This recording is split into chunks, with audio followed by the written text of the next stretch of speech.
வாழ்வியல் கற்போம் நண்பர்களுக்கு வணக்கம். இன்று நம் வாழ்வியல் பகுதியில் பார்க்கவிருக்கும் கதை மண்ணின் மைந்தன். நம்ம கதையில வர ஹீரோ பேர் விக்ரம். அவனோட அப்பா பேர் ரவி, அம்மா பேர் மாலதி. வழக்கம் போல இந்த வீடியோவின் முடிவில் இந்த கதை உருவான விதத்தை சொல்லியிருக்கேன். ஸ்கிப் பண்ணாம கேளுங்க, ஏன்னா இந்த கதை நம் குழந்தைகளின் எதிர்காலத்திற்காக. ரவி மாலதி தம்பதிக்கு விக்ரம் ஒரே பையன். சின்ன வயசுல அவனுக்கு என்ன பிடிக்கும்னு பார்த்து பார்த்து செஞ்சாங்க. அவன் செடிகளுக்கு தண்ணீர் ஊற்றுறதையே பெரிய சாதனை மாதிரி கொண்டாடுவாங்க. ஆனா விக்ரம் வளர வளர கதை மாறுச்சு. ரவிக்கு தான் இன்ஜினியர் ஆக முடியலங்கிற ஏக்கம் இருந்துச்சு. அத விக்ரம் மேல திணிக்க ஆரம்பிச்சாரு. நீ பெரிய ஐடி ஆளா வரணும், கை நிறைய சம்பாதிக்கணும்னு சொல்லிட்டே இருப்பாரு. விக்ரம்க்கு சின்ன வயசுல இருந்தே செடி கொடி மண் வாசனைன்னா உயிர். வீட்டுக்கு பின்னாடி இருக்கிற சின்ன இடத்துல காய்கறி போடுறது, அது எப்படி வளருதுன்னு கவனிக்கிறதுன்னு அவன் உலகம் வேறவா இருந்துச்சு. அவன் படிச்ச புத்தகங்கள் எல்லாம் விவசாயம் சம்மந்தப்பட்டதுதான். ஸ்கூல் முடிச்சதும் விக்ரம் அப்பா கிட்ட போனான். அப்பா, எனக்கு இன்ஜினியரிங்லாம் செட் ஆகாதுப்பா. நான் பிஎஸ்சி அக்ரி படிக்கணும்னு ஆசைப்படுறேன். விவசாயத்துல புதுசா இயற்கை முறையில சாதிக்கணும்னு நினைக்கிறேன்னு சொன்னான். ரவிக்கு வந்ததே கோபம். என்ன, விவசாயமா? ஏரோட்ட போறியா? அதுக்கா உன்னை இவ்வளவு கஷ்டப்பட்டு வளர்த்தேன்? வெயில்ல காஞ்சி போய் நிக்கவா ஆசைப்படுற? சொந்தக்காரங்க முன்னாடி விவசாயின்னு சொன்னா என்ன மரியாதை இருக்கும்? அதெல்லாம் வேணாம். ஒழுங்கா நான் சொல்ற பெரிய இன்ஜினியரிங் காலேஜ்ல சேரு. ஏசி ரூம்ல ராஜாவா வேலை பார்க்கலாம்னு சொல்லி கட்டாயப்படுத்தி சேர்த்து விட்டுட்டாரு. அப்பா பேச்சுக்கு மறுபேச்சு பேச முடியாம விக்ரம் காலேஜுக்கு போனான். ஆனா மனசு முழுக்க வயக்காட்டிலே இருந்துச்சு. கிளாஸ்ல பாடம் நடக்கும்போது அவன் கவனம் ஜன்னல் வழியா வெளியே தெரியும் தரிசு நிலத்து மேல இருக்கும். இந்த மண்ணை எப்படி வளமாக்கலாம், என்ன பயிர் போடலாம்னு யோசிச்சுட்டே இருப்பான். அவன் ரூம் முழுக்க விதைகளும் இயற்கை உரம் தயாரிக்கிற குறிப்புகளும் தான் இருக்கும்.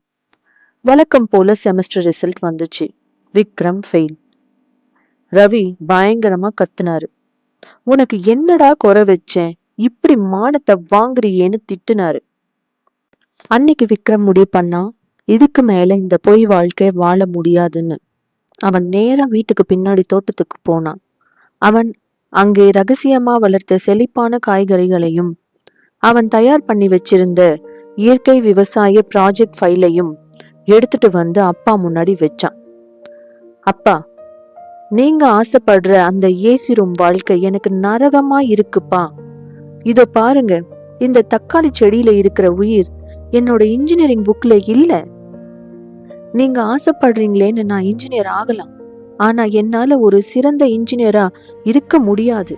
வெறுமனே கம்ப்யூட்டர் முன்னாடி உட்கார்ந்து காலத்தை ஓட்டுறதுக்கு பதிலா இந்த மண்ணுல இறங்கி உழைக்க ஆசைப்படுறேன். ஆரம்பத்துல கஷ்டமாதான் இருக்கும், காசு கம்மியாதான் கிடைக்கும், ஆனா நான் நிம்மதியா இருப்பேன்பா. விஷமில்லாத உணவை 4 பேருக்கு கொடுக்கணுங்கிறதுதான் என் கனவு. பிளீஸ் பா, இந்த ஒரு முறை என் ஆசைக்கு குறுக்க நிக்காதீங்கன்னு கண்ணீரோட, அதே சமயம் ஒரு விவசாயிக்கே உரிய கம்பீரத்தோட பேசினான். விக்ரம் வளர்த்த அந்த செடிகளின் செழிப்பும் அவன் கண்ணில் இருந்த உறுதியும் மாலதியை முதலில் கரைச்சது. ரவியும் முதல் முறையா தன் மகனோட உண்மையான தாகத்தை புரிஞ்சுக்கிட்டார். ஒரு ஐடி ஊழியனை விட ஒரு விவசாயி எந்த விதத்திலும் குறைஞ்சவன் இல்லைங்கிறத அவர் புரிஞ்சுக்கிட்டாரு. உன் இஷ்டப்படியே செய்தான்னு சொல்லிட்டாரு. விக்ரம் விவசாய கல்லூரியில சேர்ந்தான். அவன் முகம் மலர்ந்தது. படிப்பு முடிச்சு சொந்த ஊர்லயே நிலத்தை குத்தகைக்கு எடுத்து இயற்கை விவசாயம் ஆரம்பிச்சான். ஆரம்பத்துல கேலி செஞ்சவங்க எல்லாரும் அவன் வயல்ல விளைஞ்ச நஞ்சில்லாத காய்கறிகளையும் லாபத்தையும் பார்த்து ஆச்சரியப்பட்டாங்க.